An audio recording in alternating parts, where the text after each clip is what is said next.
record by record, sentence by sentence, you can write the stories of your ancestors. And to prove it, I have invited people to submit different documents they have from their research and challenge me to turn it into a rough draft.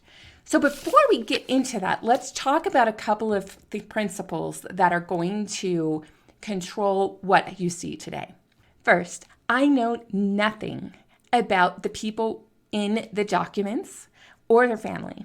And so I'm relying on the person who submitted the document and the supporting material to have been thorough in their research, or at least started in their research.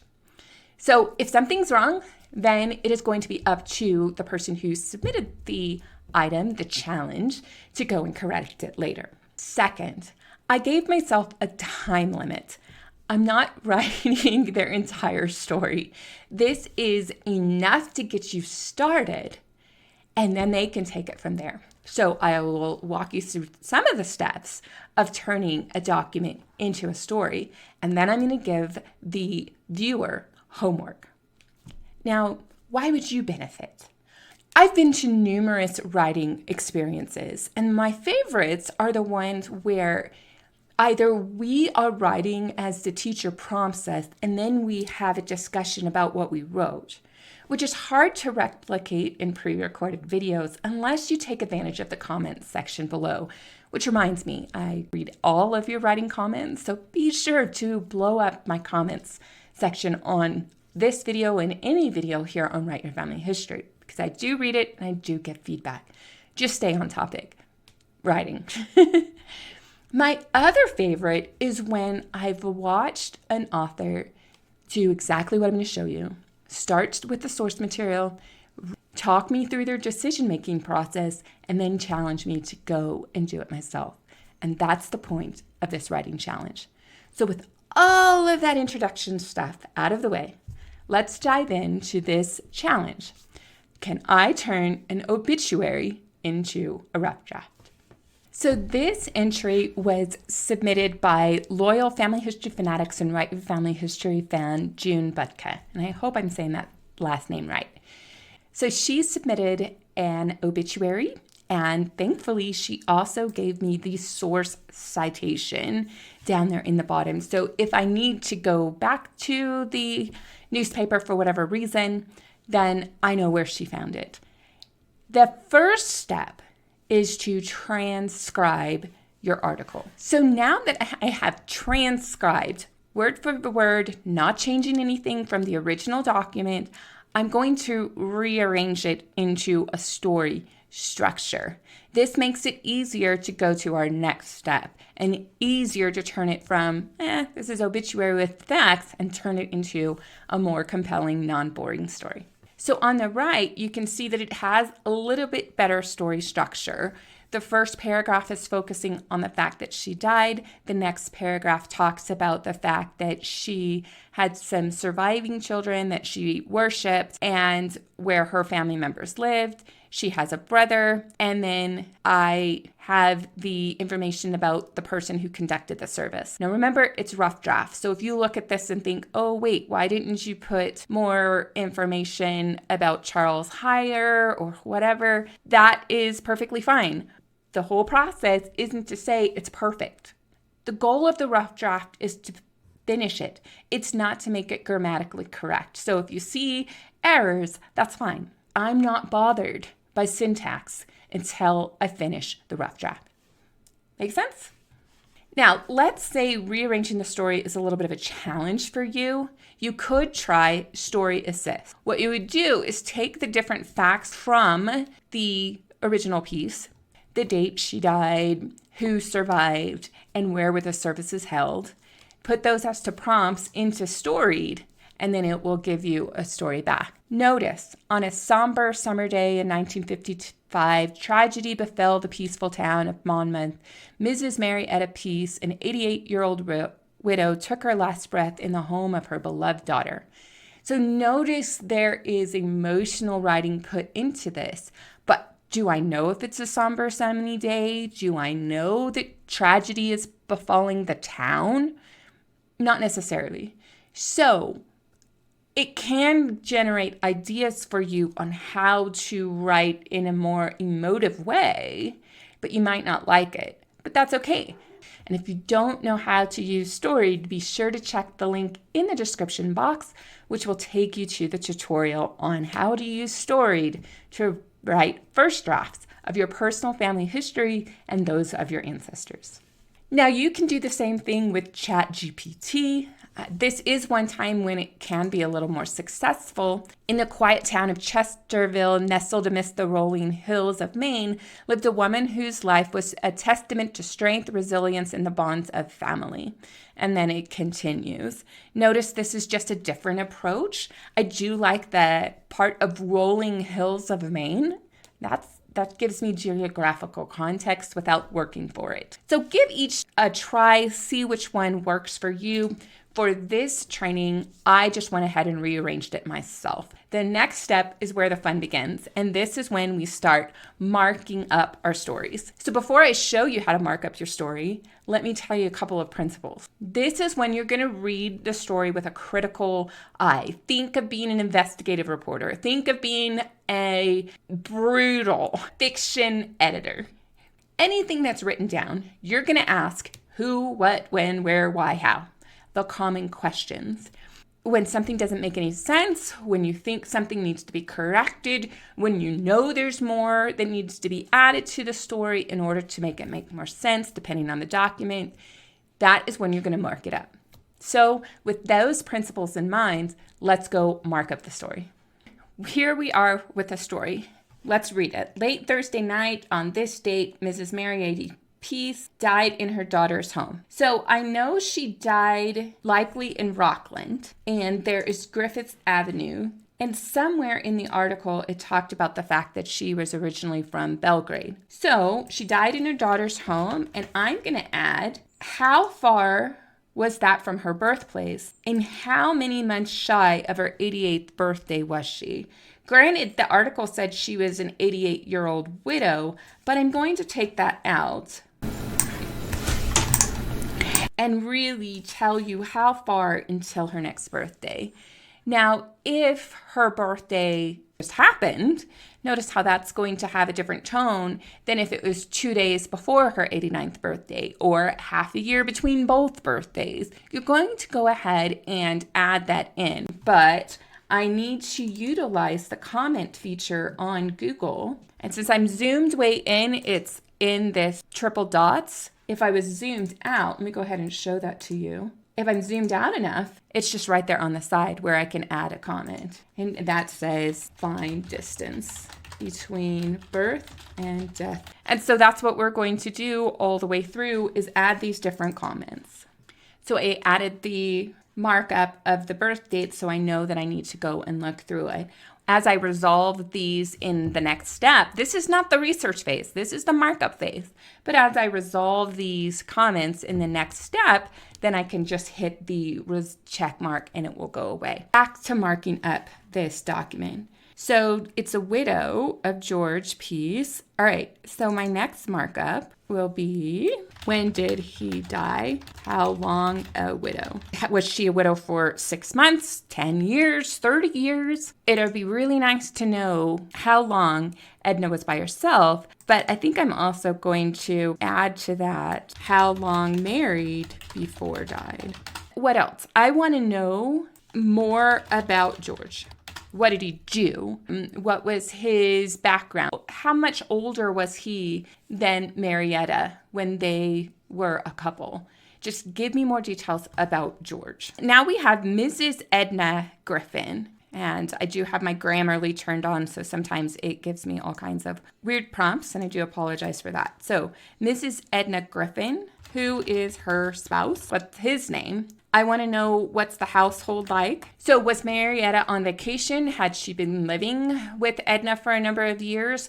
If she had been living with Edna for a number of years, who's also in her home? Is Edna a widow? Is she married with children? Is she married with children who aren't in the house? Is she married with children who are under the age of 5? We want to know who is her spouse and what is her household like. Next, we can go with Griffin Avenue. I love when we have a specific address. Love, love, love it. Because we can go and find out what is the home like, where located, who lives nearby, how old is Edna? That can make a difference. Is she 53? Is she 23 and recently married? Let's get a little more details about Edna as well. So that brings me to Fremont and Charles. We're going to do the same thing. Now, it does say that at the time of her death, Fremont lived in Monmouth, and so does Charles. But where? We want to know more about the children, more about where they lived, and how far apart from their mom. The next thing I see right here is there's a Seventh-day Adventist church. I do not know about the religious practices of the Seventh-day Adventist church, so that's going to be one of my first questions. But it also says Auburn, so I'm going to want to map that information out. And I'm also going to want to answer the question, why Auburn? The death is taking place in Rockland. The brothers are living in Monmouth. She was from Belgrade, and now there's the Seventh-day Adventist church from Auburn. How closely related are all of these towns? Is there only one Seventh-day Adventist in the main area, and that's why people come from so far away? This is what we are going to want to discuss. Which brings me back to another question. How many places did Marietta live in her life? If there were quite a few places, then we want to map this out. We want to talk about where she was when she was in those various locations. Did her husband die in a different location than when she lived? Get the idea? We want to follow her story. Now we have this brother. We want to know more about him, where he lived, what was his family like, was he older, was he younger, if so, how much? Notice all of these details that we're going to ask. But if she had one brother, were there any other siblings that Marietta had? And then we're going to want to ask that. Now, there are far more markups that I can do, and to keep this video rather short, I'm going to save some of those for June to take care of later. If you have other ideas of things that June should pay attention to in her story, then use the comments section to say mark up to start your comment, and then give her things that she should probably mark up. In the blog post, I'll have the obituary, I will have the rearranged story, and then at the end, I'll show you where the story is at the end of my session, flaws and all. But you'll see how far we've come. So when you're finished with your markups, you're going to have quite a lot of them on this side. And this list can keep going and going depending on how much you marked it up. Don't be afraid to over mark up your story, because it's just prompting you of other things that you're going to want to look at in order to make the story better. So once you've marked up the story, then what? The next step is to add familial context. This is one of the easiest things to add to a story. And if you notice, every time I had a person, I want to know more about them. I want to know how old they were, what occupation they were doing, what was the family structure like. This is all going to hopefully be in your organized family tree, whether you have it on Ancestry, Family Search, MyHeritage, or in Genealogy software program, or any other platform that you can name. So now we're going to add familial context. Now let's go over a couple of the decisions that I made, the research that I've added. As you will see in this correction, I have gone through and I've color-coded the changes that I've made. So the first one I found from the familial context sources of June's online tree was that Marietta was 4 months shy of her 89th birthday. Then what I did was I grabbed the citation in which I would learn that detail about her birth. In this case, it was the Bangor, Maine newspapers that actually gave me her birth date. If that is not the source that you have, if there is a vital record or if there is any other record, you can add that as a source citation. It's a little bit of an ugly source citation. They're not perfect, But the point of this session at this time of adding various source citations is not so much to get the citation formatted correctly at this time. You'll see later that sometimes I just grab the URL to a particular source, or I just briefly name the source. The point is, make sure you remind yourself that you have a source, and then you can go make the citations prettier later. The next thing I found was that she was a widow for 38 years. Wow, that really makes a difference. She didn't remarry in all of that time. I want to know, okay, so she's been a widow for 38 years. So how many years was she actually married? Is this longer than when she had been married? There's so many questions when you see something like that. And you can also relate back to some of your relatives. For instance, my grandma, she was a widow from 1978 to 2012. That's a long time. And so when I see somebody that's been a widow for that long, I can relate because I have a relative that has been a widow that long. So that's why we want to do the math. And we want to put that information into the story. She was a widow. And then notice how it's Walter and Edna Griffith's home. And then I have a citation. It is the Maine State Archives. Marietta lived with her daughter and son-in-law for at least the past 5 years, since Edna's sons, with her second husband, seem to have moved out of the house upon reaching their majority.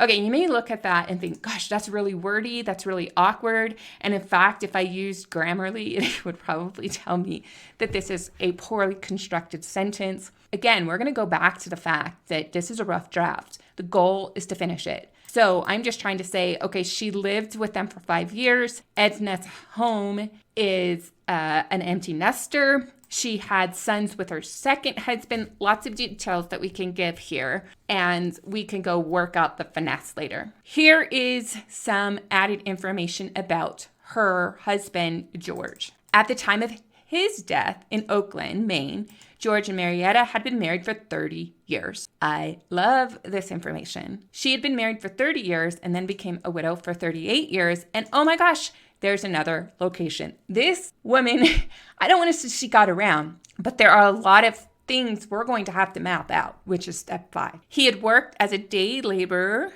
who by 1910 became a cobbler who owned his own shop. He went from having these odd jobs. By 1910, he's owning his own shop. At the age of 59, he left Marietta with 4 surviving children. Firstly, Elizabeth, 28. Okay, so Elizabeth wasn't in that obituary, but we're picking up extra relatives. So we're going to talk about why Elizabeth isn't in the obituary a little bit later. Firstly, Elizabeth, 28, was the wife of Harry Lambert. The Lamberts likely lived in their own house. Now, June can go fix this. I'm just making an assumption because I didn't go that far. So maybe I would go ahead and add likely or confirmed. I'm going to add a little comment section on the right here so that I know it can go back because this is just in draft. And they had 3 children and I named the children.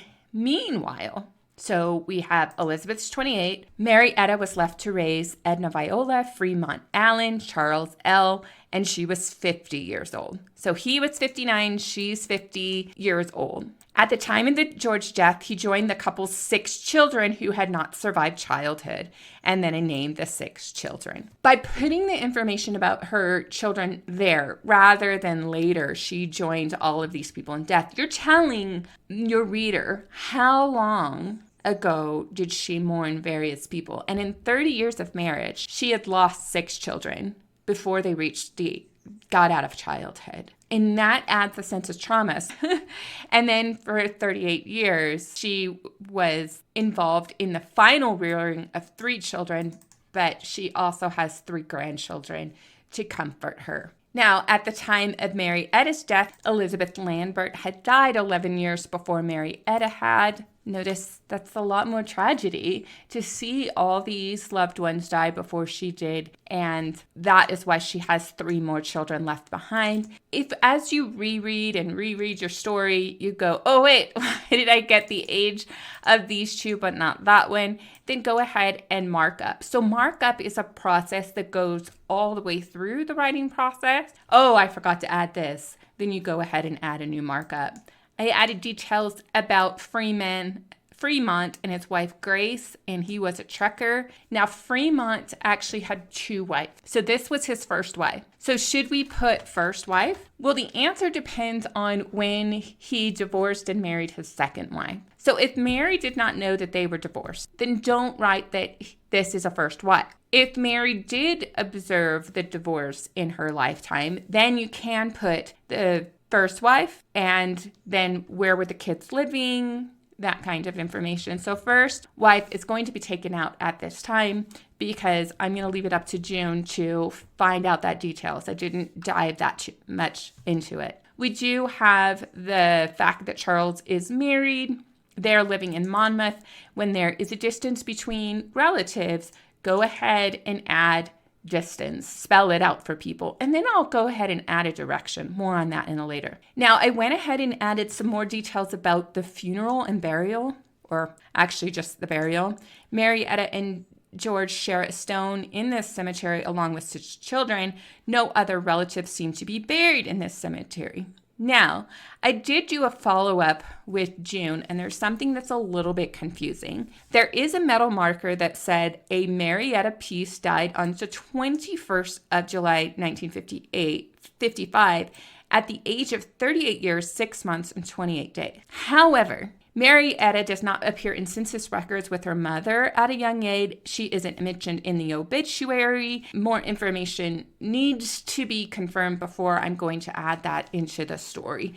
That is my personal preference here. June can go ahead and make a different decision. She did say that she had a relative who had a memory about this child. Now, what's interesting about this Marietta, she was born in the year her father died. And she died shortly after or before her mother died. So her entire lifespan is the years of Marietta's widowhood. Now that can be a very powerful story, but because there weren't any extra records available on the tree that I was provided, I can't tie that in. As a genealogist, I'm going to put this in a footnote or maybe a box text or something that says, I think there might be somebody else or there might be an error. I need to do more details. So that is my judgment at this time. I don't think it's wrong if June goes ahead and puts that in. But if she does have more information, and she does choose to put it in, this is going to be my key feature in her death story. The fact that she has this daughter that lasts her adulthood from the time her husband died until shortly after her death or shortly before. That's a big thing.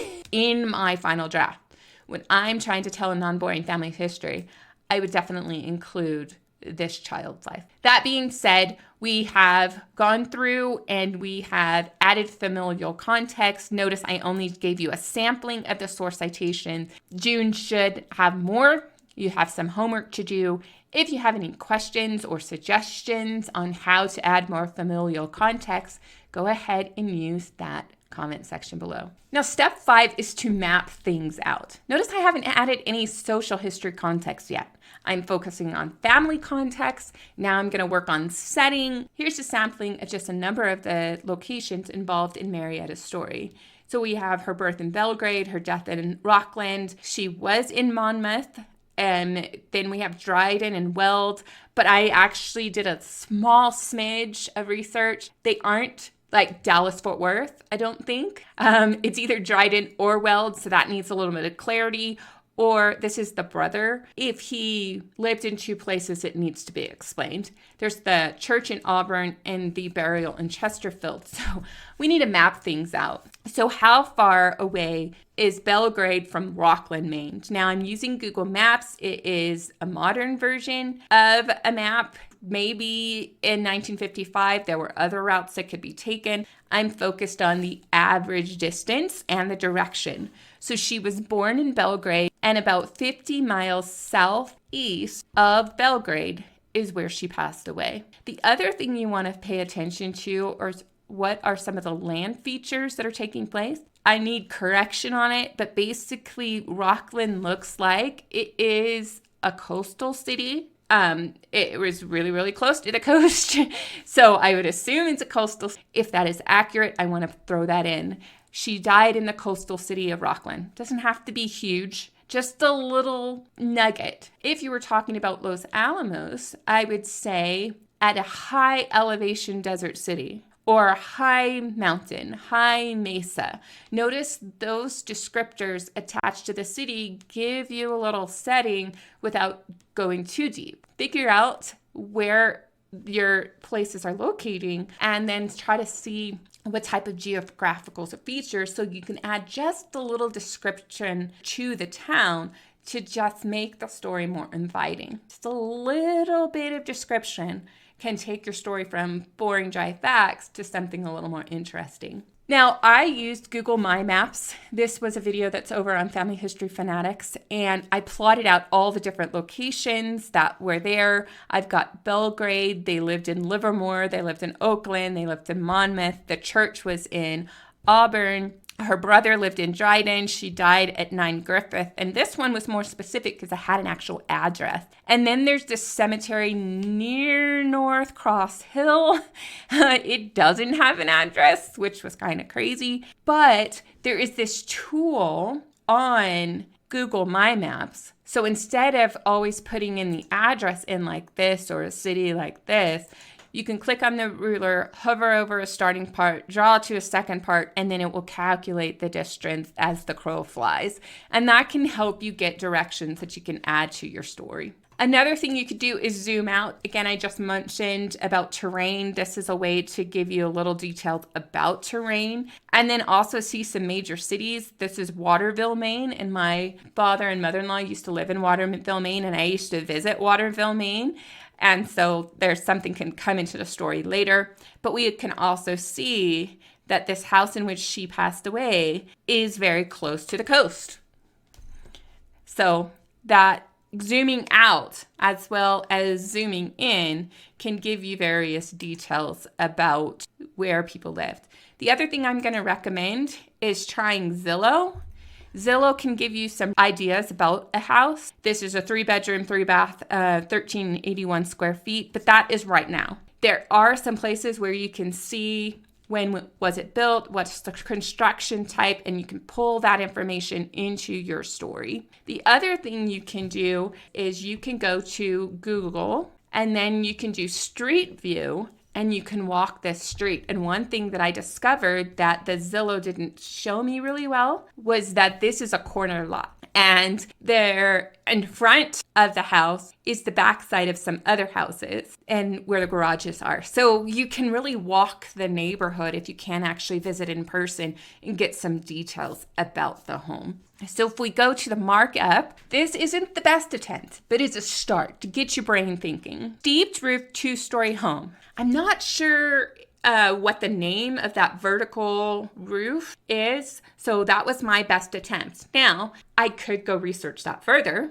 And if you happen to know what it's called, you can put them in the comment section below. I'd appreciate that. But can you get the idea? A steeped roof 2-story house sits on a corner lot with a porch with railings. Awkward sentence structure, but notice that you're just trying to paint a picture of it. Lattice covers the space below the porch and sets off a flower garden.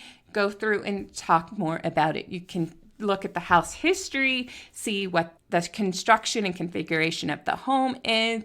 Maybe if you have personal memories, Mary Etta took her last breath in the front room, facing the big oak tree. So go and get the descriptions of the location. When I said, where did she live throughout her life? I added a section. As a couple, they lived in Livermore, where he worked day laborer, 20 miles west of her birthplace. By 1910, they moved 25 miles east to Oakland, where he was a cobbler. Now, remember I said that I had been in the area in Waterville, Maine. When I saw that Oakland was really close to Waterville, Maine, I have a judgment that I can add. And if you watched our video from Carol Baxter, you can make judgments and add some context into your story because you're the author. June can decide to take this out. But what I remember about Waterville, Maine, is that the Hathaway Company manufactured men's and boys' shirts, and they were high quality men's and boys' shirts, and it is in the neighboring town of Waterville. So that just gives you a sense of, well, it makes sense to have a cobbler shop near a town that's making shirts, because then there might be synergy in the market and he can provide shoes for either the people that work at the plant, or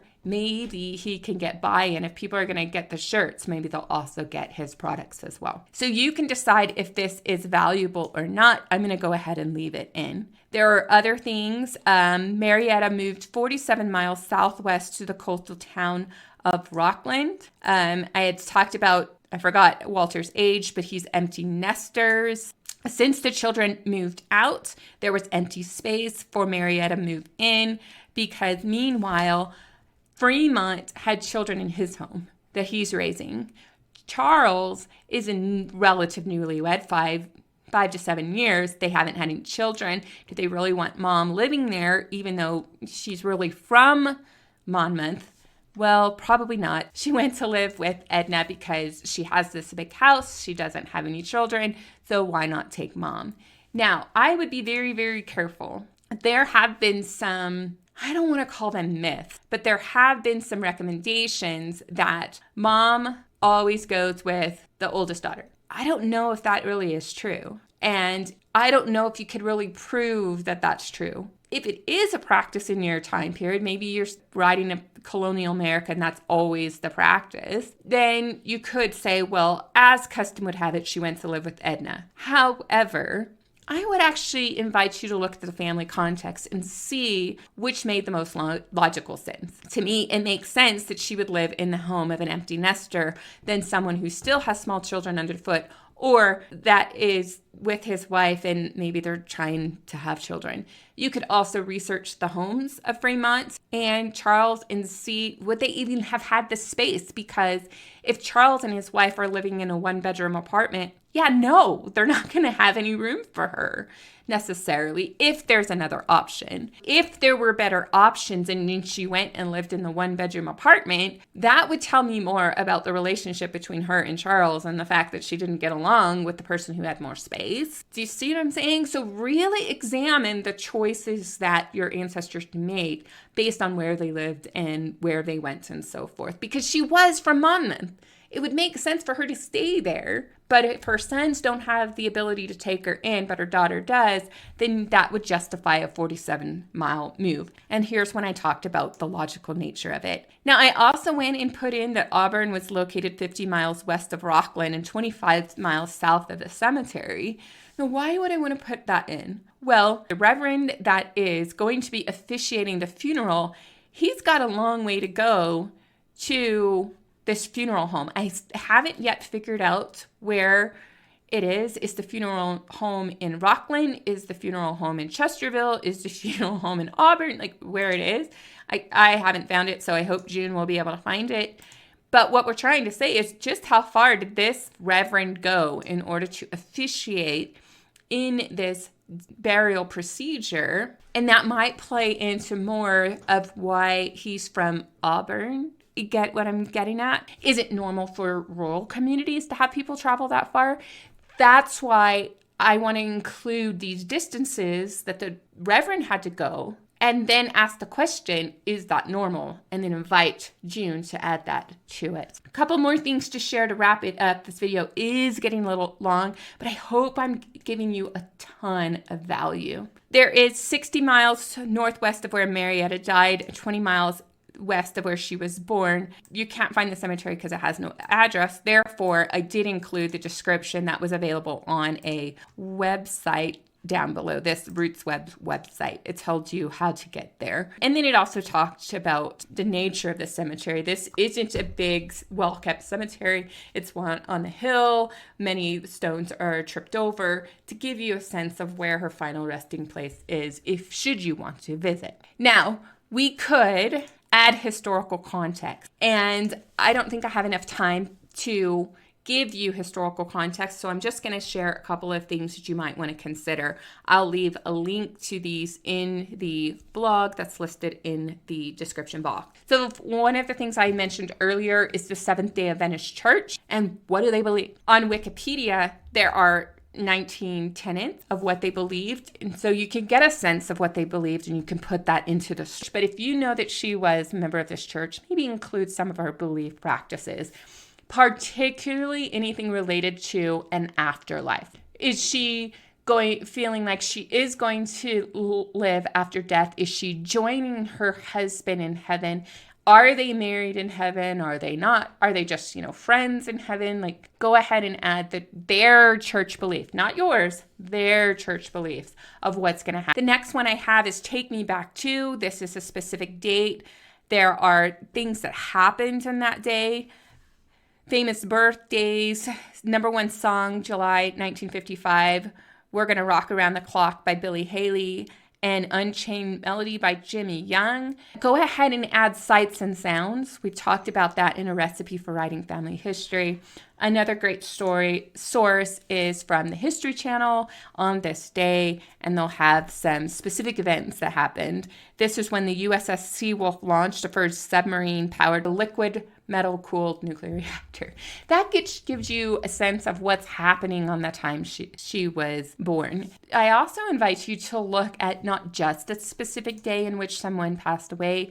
On Wikipedia, they have this timeline broken by month, July 1955. It's world history, which can be helpful at times, but go through and see in the days leading up to her death, what was the nature of the life? Was it during World War I? Was it during, I know it's not World War I, but when you're writing your story, did they die in the events leading up to World War I? Had it just started? Adding historical context for the few days leading up to an event in your ancestor's life can really make a difference. So as you can see, we accomplished part of the goal. The goal of the first draft is to finish it. No matter how clunky the sentence structure, the goal is to finish. We expanded using familial context and geographical locations, particularly in this story since there's so many locations. And then I invite June to go and add social history to make it better. Now, if you would like to submit your document for a future writing challenge, then go ahead and follow these instructions.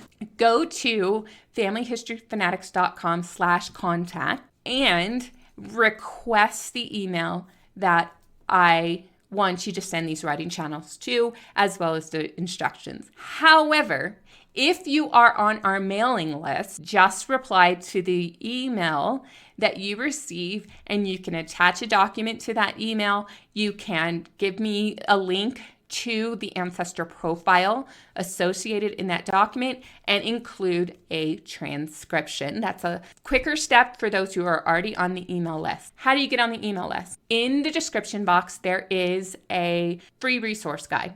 Click that link, find the one related to writing, sign up for that and get the free guide. And then I will add you to the email list. Once you get the email list, you'll have my email and you can make submissions. Just be sure to put writing challenge in the subject bar. I do have more than enough obituaries, so if you have something different, then I would really like to have those. So I hope you learned a lot by going through this process. To learn more about writing your family history, the playlist up above.